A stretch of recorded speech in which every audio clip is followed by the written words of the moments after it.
Biodata, resume এবং curriculum ভিটা সম্পর্কে আমাদের অনেকেরই একটু কম ধারণা আছে। একটু পরিষ্কার করা যাক। বায়োডাটা, বায়ো মানে জীবন, জীবনের বৃত্তান্ত, জীবনের তথ্য, জীবন সম্পর্কে একটা ডেসক্রিপশন, সেটাই হচ্ছে বায়োডাটা।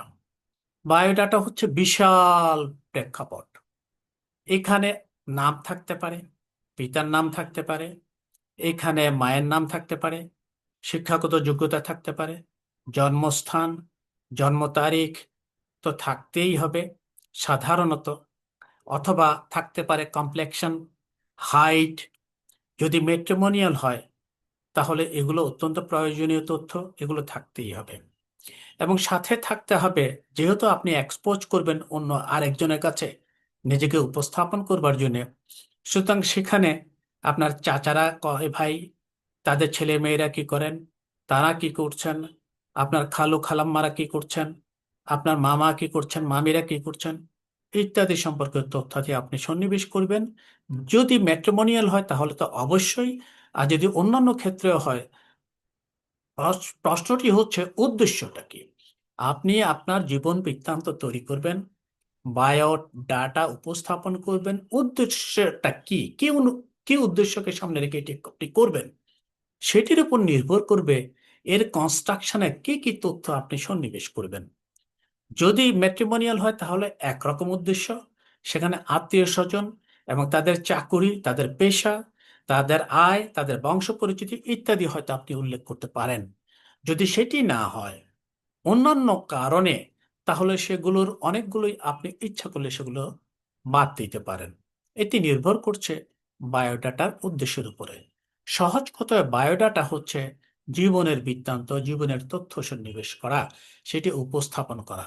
এটি একটি, আগেই বলেছি, এটা বিশাল আকারে উপস্থাপিত হতে পারে, 3, 4, 5 পৃষ্ঠায় উপস্থাপিত হতে পারে। এর আকার কখনোই ছোট হবে না। সাধারণত জীবন সম্পর্কে অন্যকে তথ্য উপস্থাপন করতে গেলে একটা বিশাল হয়তো ক্যানভাসের আপনার তৈরি দরকার হতে পারে। এই ক্ষেত্রে আমরা প্রিন্ট আউটে যেহেতু তথ্য উপস্থাপন করতে চাই, আমরা বলতে পারি 3, 4, 5 পৃষ্ঠা পর্যন্ত হতে পারে। রেজিউমি, রেজিউমি বা রেজিউম, ইংরেজিতে রেজিউম বলে থাকি আমরা। রেজিউমি এটা একটা ফরাসি শব্দ, রেজিউমি।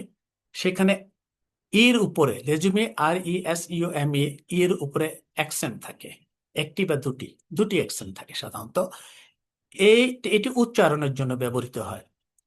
এর অর্থ হচ্ছে সংক্ষিপ্তকরণ, সার, সংক্ষেপে প্রকাশ করা। সেটি হচ্ছে রেজিউমি বা রেজিউম, যেটা ইংরেজিতে আমরা বলছি।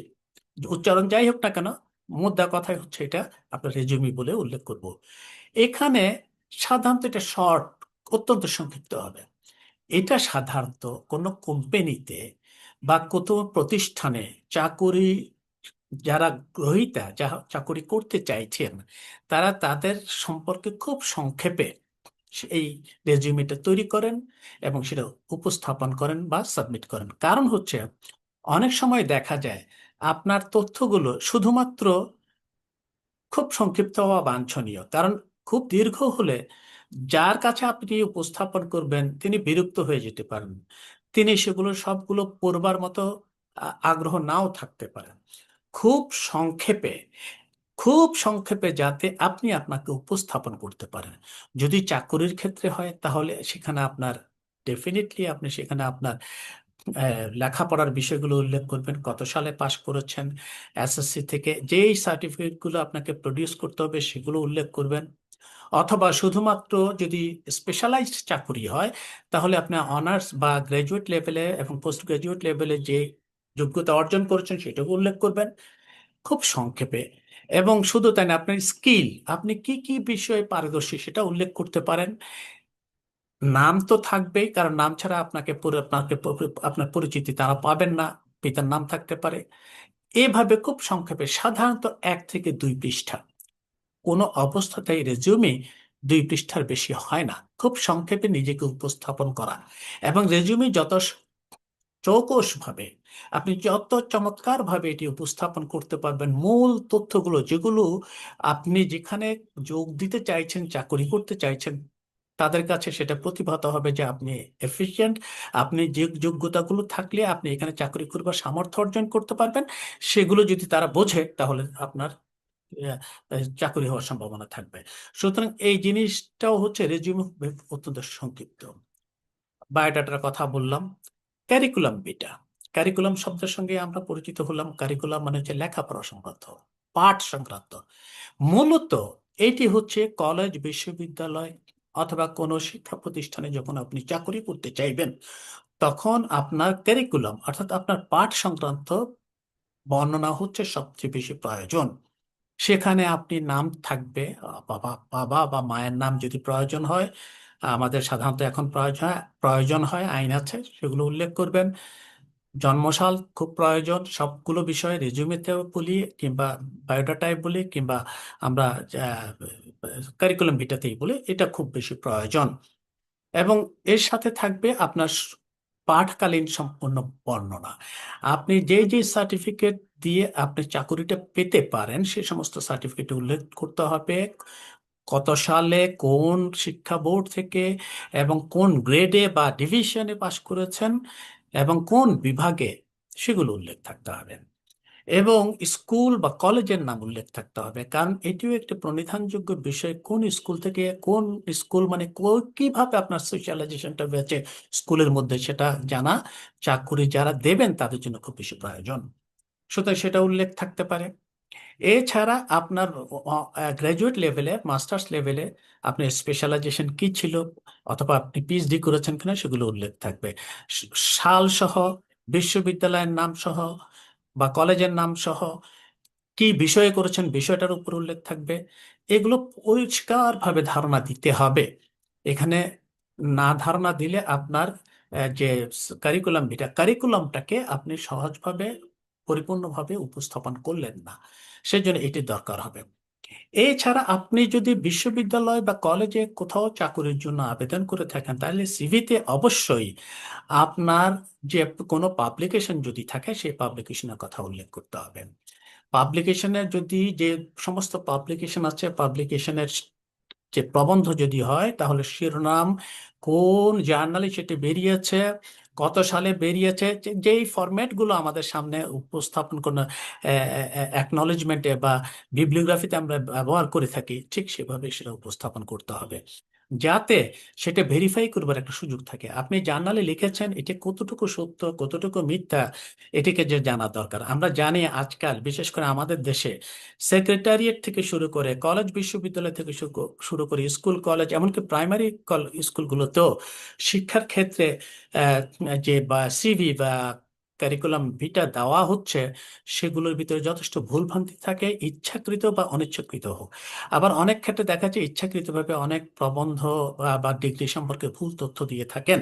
সেগুলোকে যাচাই বাছাই করা ছাড়া আমাদের দেশে সাধারণত প্রাইভেট সেক্টরে এগুলো অনেক ক্ষেত্রে অ্যাপয়েন্টমেন্ট হয়ে থাকলেও গভর্নমেন্ট লেভেলেও হয়। এবং গভর্নমেন্ট লেভেলে আগে যেহেতু আমাদের এই ইন্টারনেট ছিল না, দুর্বল ছিল, অনলাইনে সেগুলোকে ভেরিফাই করবার কোনো সুযোগ ছিল না, সেহেতু অনেকে উতরে গেছেন এই ভুয়া তথ্য দিয়েও। সুতরাং আপনি যা উল্লেখ করবেন আপনার পাবলিকেশনে, তার কিন্তু এইভাবে সমস্ত বর্ণনা থাকতে হবে যাতে এটার ভেরিফিকেশনের একটা সুযোগ থাকে।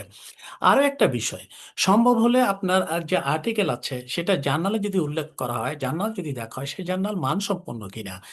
আজকাল অনেক জার্নাল আছে যেগুলো মানসম্পন্ন, শুধু অর্থের বিনিময়ে তথ্য আর্টিকেলগুলো প্রকাশ করা হয়ে থাকে, সেখানে রিভিউ করবার সুযোগ পর্যন্ত দেয়া হয় না। তো সেই জন্য মান সম্পন্ন কিনা সেটা জানার প্রয়োজন আছে। এবং সবচেয়ে বড় কথা হচ্ছে কি, আর্টিকেলগুলো আজকাল হচ্ছে এআই এর যুগ। এআই এর বিনিময়ে অনেক সময় আর্টিকেলে একটা বড় অংশ লিখে নেওয়া যায় অথবা অন্যর থেকে সংগ্রহ করে তা নিজের বলে চালিয়ে দেওয়ার সুযোগও থাকে, যেটাকে প্লেজিয়ারিজম বলে। সেই আর্টিকেলগুলো প্লেজিয়ারিজমের দায় দুষ্ট কিনা সেটাও কিন্তু যাচাই করবার জন্য সফটওয়্যার আছে।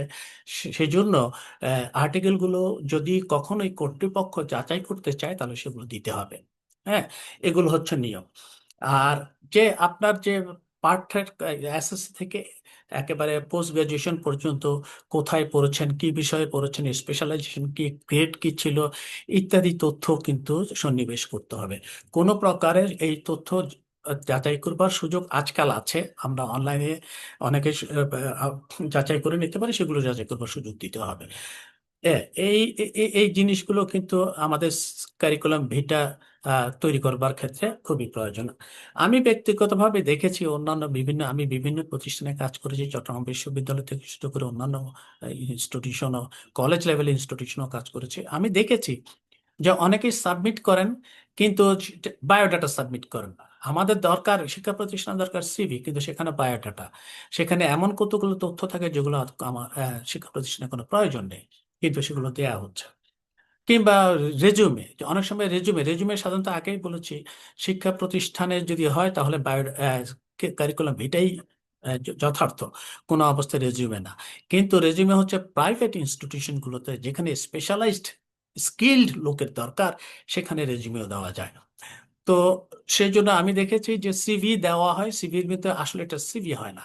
আর তাছাড়া দেখা যায় সিভিতে হয়তো আপনি যে এসএসসি থেকে পোস্ট গ্রাজুয়েশন পর্যন্ত ডিগ্রি করেছেন, সেই ডিগ্রিগুলোর যে সার্টিফিকেটগুলো সাধারণত দেওয়া হয় না, অনেক ক্ষেত্রেই দেয় না।